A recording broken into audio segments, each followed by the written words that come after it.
Walang tao ah.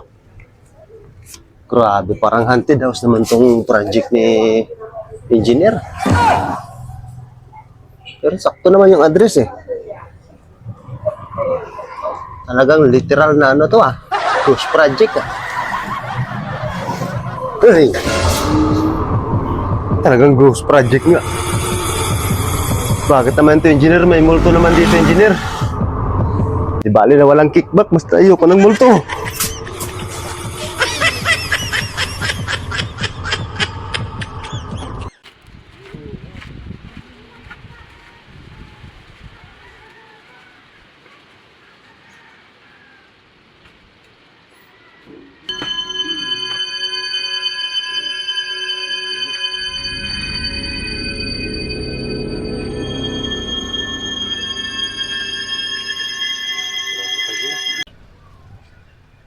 So ayan, good morning guys. As you can see guys, ay nakikita nyo naman yung yung kotse dyan sa likod. So ipiplex natin yan guys. Ito yung pinakamalakas na foreman sa buong bansa guys. Samahan nyo ako guys para malaman nyo guys kung anong mga kotse meron ako guys.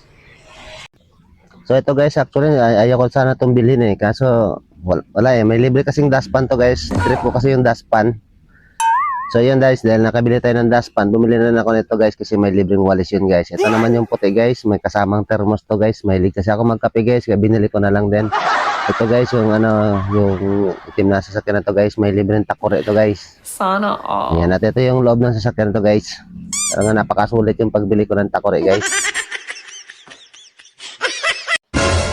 Ay, yung mga materials natin ha, dapat sakto yan ha, baka masita na naman tayo ng kung mga senador. Ako, hindi ako anak ng kontraktor ha. Ayaw, di ma. Foreman lang ako. Kailangan madali na yan kasi hearing pa tayo sa Senado.